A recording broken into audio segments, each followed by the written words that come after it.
morning po sa mga elderly, sa staff po ng retreat house, ng retreat na ito, retreat house for the elderly, sa staff ng Lightstream, sa mga kapatid po natin, puri ng Diyos. At binabati ko po, especially, syempre po sa araw na ito, birthday ni Sir Art.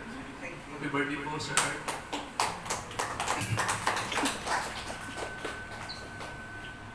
So let us pray. At napakahalaga po ng araw na to. Naniniwala po ako na lahat po ng occasion, lahat ng celebration, kung sisimulan po natin sa panalangin sa Diyos, ay napakalaking biyaya po ang tatanggapin ng isang tao. Dahil pagpapasalamat po sa Diyos, tama po ba, mga kapatid? Okay, so let us pray. Dakilang Ama, kami po ay nagpapasalamat sa araw na ito, sa kaarawan ni Sir Art. Muli po, binigyan niyo siya ng panibagong buhay, 60th year. Ito po ay taon na para po sa amin ito ay dinidetermine na seniority. At we're asking na ang patuloy niyo pong revelation, grace and mercies ay kanyang tanggapin. Sa lahat po ng mga kapatid namin na nandito, at yung pinili pong venue para po i-celebrate itong occasion na ito, para po sa mga elderly namin. Ito po ay privilege para makilala namin kayo bilang Diyos na nagkakaloob ng buhay. Ngayong araw na to, sa sandaling ito, samahan nyo kami. Magpahayag kayo, Father God, o Panginoong Diyos, sa kalagitnaan namin, sa celebration na ito, sapagkat kayo po ang dahilan ng kaarawan namin. You are the reason bakit kami nag-e-exist. Kaya i-bless po ninyo ang araw na to. Ito ang aming panalangin, hinihiling namin ang lahat ng ito sa pangalan po ng aming Panginoong Jesucristo. Amen. Amen. So, at nais ko po na magbasa ng Bible verse sa inyong lahat, mga kapatid. Pakinggan po natin.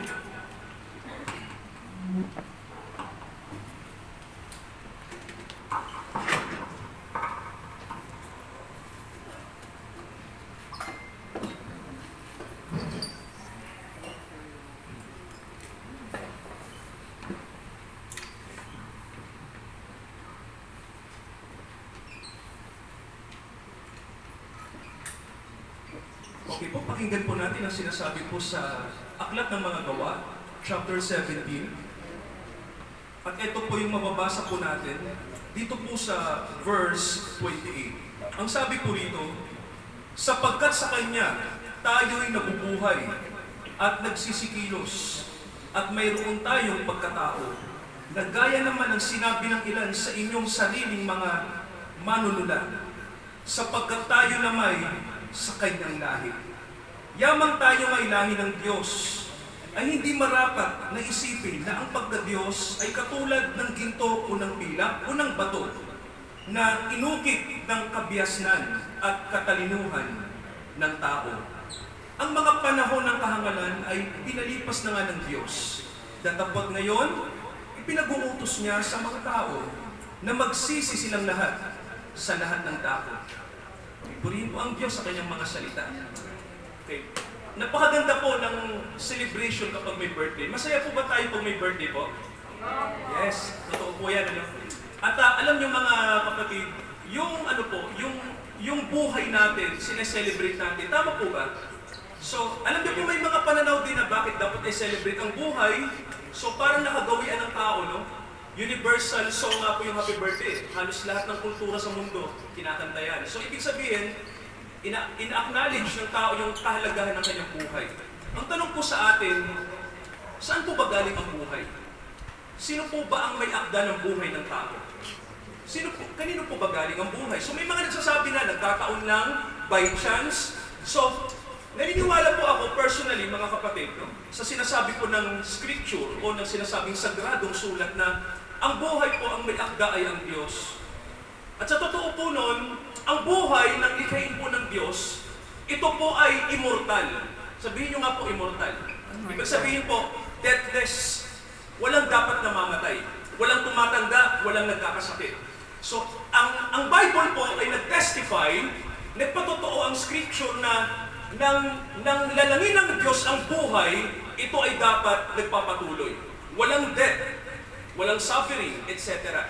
So, ang sabi ng Bible, nangyari ang kamatayan, nangyari ang pagtanda, nangyari yung sinasabi na mortality dahil sabi ng scripture, mga kapatid, may ginawa ang tao sa Diyos. So, ang sabi ng Bible ay humiwalay ang tao sa buhay. So, sabihin nga po natin buhay. Buhay. Yes, so ang buhay ay sa umpisa pa lang, ito yung dahilan kung bakit tayo may kamalayan. Galing po sa Diyos, sabi ng scripture, sabi po ng Biblia, ang buhay natin. Ibig sabihin po, kung tayo po ay nagse-celebrate ng buhay, hindi pwedeng hindi kasama ang nagbigay. Every celebration of life, naniniwala tayo na ito ay nanggagaling sa origin, doon sa pinanggalingan, doon sa source. Kaya po, sa mga tao po na ang tingin natin sa buhay ay galing lang tayo sa nanay at tatay natin, so no need. So magse-celebrate ako in my own kung ano yung aking pakahulugan sa buhay, okay na. Pero no, sabi ng scripture, nabubuhay tayo dahil sa Diyos. Sabi po ng Bible, sabi po ang nakalagay sa scripture, we move, we live by God. Nabubuhay ang tao dahil sa Diyos. Wala pong iba. Ngayon po, ano to mga kapatid, no? Ang scripture po, nagsasabi din po siya na ang buhay ay dapat pahalagahan.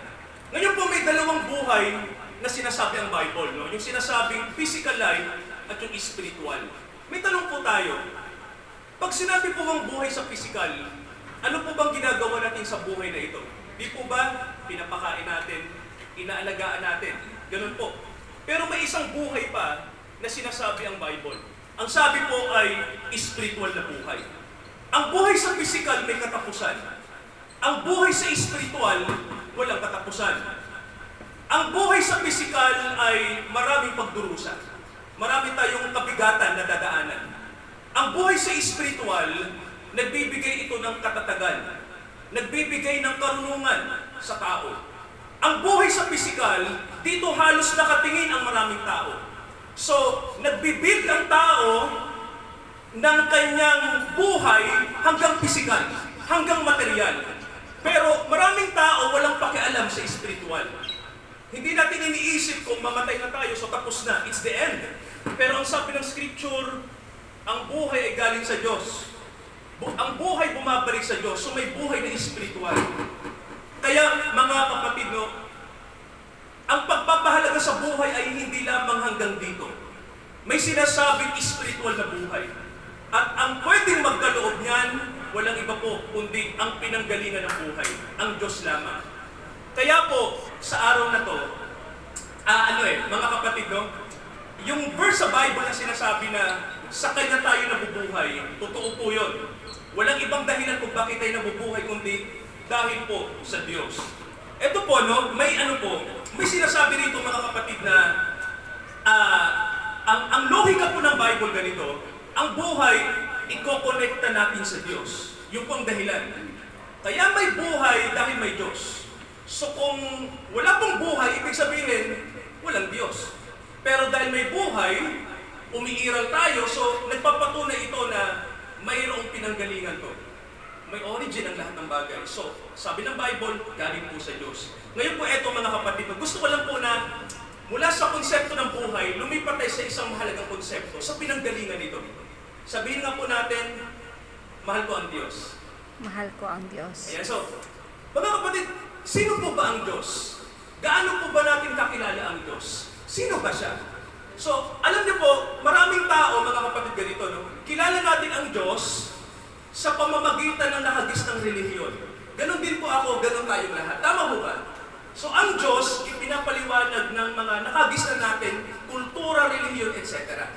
Ngayon ganito, ang Diyos ba, pwede nating makilala kung tayo lang, halimbawa, nang tayo ay namulat at walang nagtuturo sa ating tungkol sa Diyos.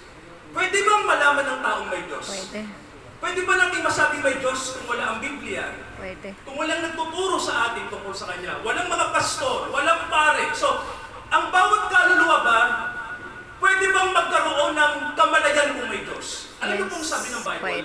Yes. May kakayahan ng tao malaman ng Diyos. Mayroong tinatawag sa pagkatao ng tao, no, sa human nature, may tinatawag mga kapatid na kamalayan sa Diyos. No? May sinasabi pa nga, God whole. Parang mayroon something na nasa atin para mag-isip na may Diyos. Lahat ng kultura sa mundo, naniniwalang may Diyos. Lahat ng tao, mayroon silang kamalayan sa Diyos. Ang tanong lang, kung may Diyos, gaano natin kakilala ang Diyos? So, alam niyo po, may sinabi ang Bible ang tao, nawalan siya ng interes sa Diyos. Kasi, ang kanyang viewpoint hanggang dito sa material. Hanggang dito lang. Kaya po ganito, mga kapatid, no? Darating po ang araw, mga kapatid, no? Makikilala natin ang Diyos. Kung hindi natin siya nakikita sa physical, time will come, mapabata o mapamatanda, pag dumating yung panahon na gusto nating makita ang Diyos ng aktwal, naniniwala po ako makikita natin siya. Ngayon po, ang tanong, pwede po ba makita ang Diyos ngayon? Pwede po ba siyang makilala? So, sabi po ng Bible, pwede. Kasi may sinabi ang Bible na ang isang bahagi ng Diyos, yung sinasabing salita niya, ay nagkatawang tao. So may sinasabi ang Bible na manunubos, tagapagligtas ng tao. Dinala ng Diyos sa atin para tayo po ay magkaroon ng sinasabing buhay na walang hanggan. Sabihin nga po natin, eternal life. Eternal life. Buhay na walang hanggan. Kung po naniniwala, mga kapatid, na kapag tayo po ay nanalig sa Diyos, nagkaroon tayo ng koneksyon sa source ng buhay, yun po ang start ng isang buhay na meaningful. Walang meaning sa mga bagay na material lang. Totoo po na inalaw ng Diyos yan para mabuhay tayo, practically. Pero may sinasabi rin ng Diyos na ang buhay natin ay yung isang aspeto na napakahalaga, yung sinasabing spirituality. Lahat ng po, eto po may nagsasabi na ang spirituality daw ay pwedeng i-create ng tao. Pwedeng manggaling sa tao, pwede natin gawin yan sa sarili natin lakas. Pero mga kapatid, ito, ang hinihingi ng Diyos sa atin, kung naniniwala po tayo sa Diyos, ang isang bagay na gustong hingin ng Diyos sa tao, para magkaroon tayo ng koneksyon sa buhay. Ang sabi ng Diyos sa atin, sa kanyang salita, ang isang tao na gustong makilala ang Diyos, pag lumapit siya sa Diyos, dapat siyang maniwala may Diyos. Amen. At siya ay nagpapala, sabi ng Hebrews 11. Siya ay nagpapala sa mga kaluluwang humahanap sa Kanya. So, kapag sinig natin ang Diyos, hinanap natin ang Diyos, magkakaroon mga kapatid ng pahulugan ng buhay natin. Malalaman natin why we exist. Bakit ako nandito sa mundo? Ano bang layunin ko? Pinanganak lang ba ako rito para mamatay? Pinanganak lang ba ako rito para magkapera? Pinanganak lang ba ako rito para makasama ko yung mga kakilala ko? Ganun ba yun? Tapos pag namatay na ako, wala na. Ang sabi, nilalang ng Diyos ang tao para makilala natin yung may nalang sa atin. Magkaroon tayo ng relasyon sa Diyos na ito. Mga kapatid, alam niyo po ang Diyos, maraming taong hindi siya kilala. Sabi ng Bible, sa Diyos na hindi, sabi nga po, may pangangaral sa Bible ang sabi, sa Diyos na hindi nyo kilala, siya yung pinapangaral ko sa inyo, sabi ni Pablo.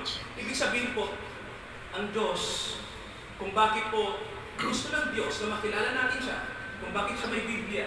Kasi mga kapatid, gusto ng Diyos, may relasyon tayo sa Kanya. Sabihin nyo nga po, relasyon.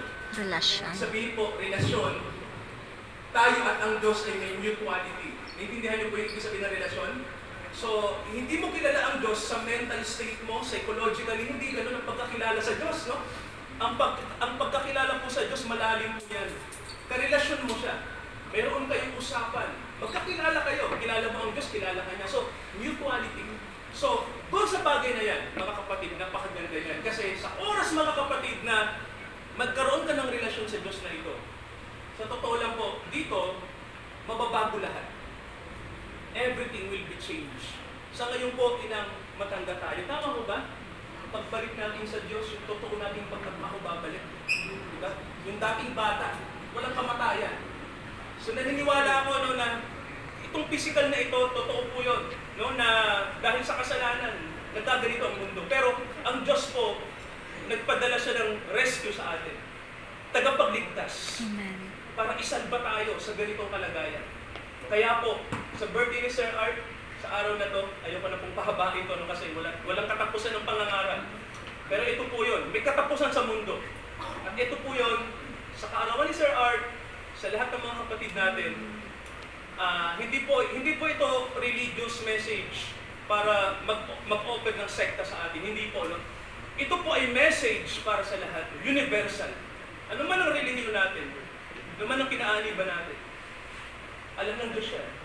Ang gusto ng Diyos, kung naniniwala tayo may Diyos, relasyon sa Kanya, connection sa Kanya. Amen. So, ito yung time, mga kapatid, na magkaroon tayo ng connection sa Diyos. Itong Diyos na ito, hindi ito pwedeng gamitin ng tao. Okay? Kasi ang pagpapakilala sa Diyos ng marami ay pwede natin siyang gamitin sa gusto natin. Well, mali. Sa Bible, tayo ang magpapasakop sa Diyos. Amen. Tayo ang gagamitin ng Diyos. Amen. Tayo ang tatawagin niya. Amen. Siya ang magbibigay ng change sa atin. Pagbabago, pangunguna. So sa lahat ng taong iniisip natin ang Diyos, pwede natin gamitin. May mga kapatid, hindi yan ang tunay na Diyos. Kasi ang tunay na Diyos, tayo ang tatawagin niya. Superior siya sa atin. At mabuti siyang Diyos sapagkat ang kanyang karakter ay pag-ibig. At nais niya na tayong lahat magkaroon ng relasyon sa Kanya. So ang relasyon sa Diyos, mahalaga. So paano tayo makakalapit sa Kanya? Repentance. Magsisi tayo sa lahat ng kasalanan natin. Siguro iniisip natin, ano bang kasalanan ko sa Diyos? Well, mga kapatid, marami. Pag binasa natin ang Bible, marami tayong kasalanan sa Diyos. Kailangan tayo mag-repent. Kalawang bagay, kilalanin natin yung pinagaling ng Savior sa atin. Tagapagligtas, sino po ba yun? Si Jesus Christ, ang Panginoong Jesucristo. Hindi po siya sineselebrate lang pag Pasko o kaya pag Holy Week. No, mga kapatid, hindi occasional ang pag-celebrate kay Jesus. Si Jesus po, more than that. Siya po ay ang hari natin, Panginoon natin. At siya'y pwedeng manahan sa bawat isa sa atin. Sabi ng Bible, tayo ay lahi ng Diyos. So pwede siyang manahan. Galing tayo sa Diyos. May connection tayo sa Kanya. So sa araw na to, nawa po, na-bless tayo ng Kanyang salita. Na-bless ang ating mga elderly. Alam ko po mga kapatid na medyo parang pagdating sa issue ng religion, marami sa atin parang may wall. Parang may pader, no? Dapat makikinig dyan, ibang sekta ko. Well, mga kapatid, may message ang Diyos sa atin. Kahit hindi man tayo magkaka-relihiyon. Ang message niya ay para sa lahat. Hindi naman nagsasalita ang Diyos sa ako ng relihiyon. Nagsasalita siya sa lahat. Nagsasalita siya sa comfort agent. Nagsasalita siya sa ating political system. Nagsasalita ang Diyos sa mga businesses. Ang Diyos, ang kanyang realm ay sa lahat. Naniniwala po ba kayo? Ang Diyos ay may say sa lahat ng bagay sa mundo. Amen. Naniniwala ba kayo na alam ng Diyos na meron tayong kasong inihahain laban sa China dahil ang ating bansa ay may problema ngayon dahil may namatay na 3 fishermen, 3 mangingisda na binangga, di ba sabi sa news kagabi? So, tanong, may pakialam po ba ang Diyos doon? Alam ba ng Diyos yun? Opo. Alam niya ang affairs natin.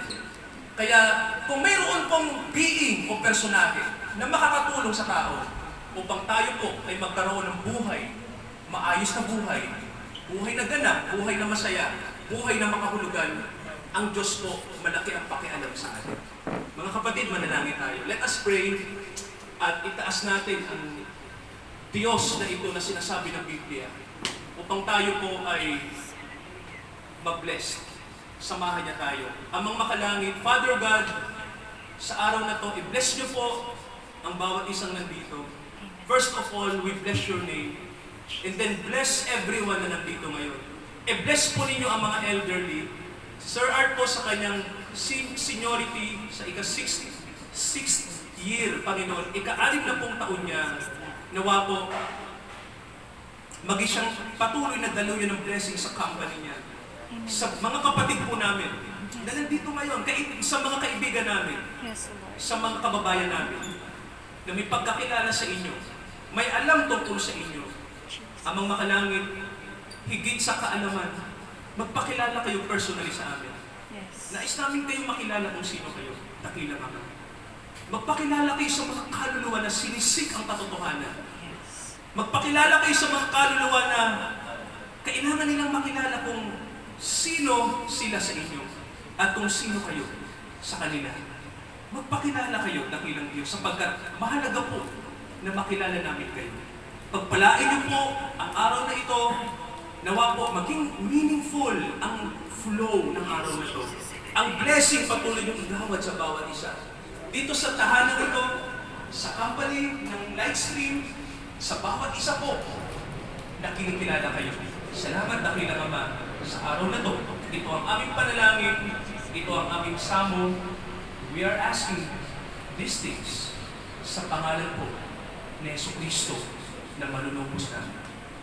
Amen. Amen. Muli po, happy birthday sa akin.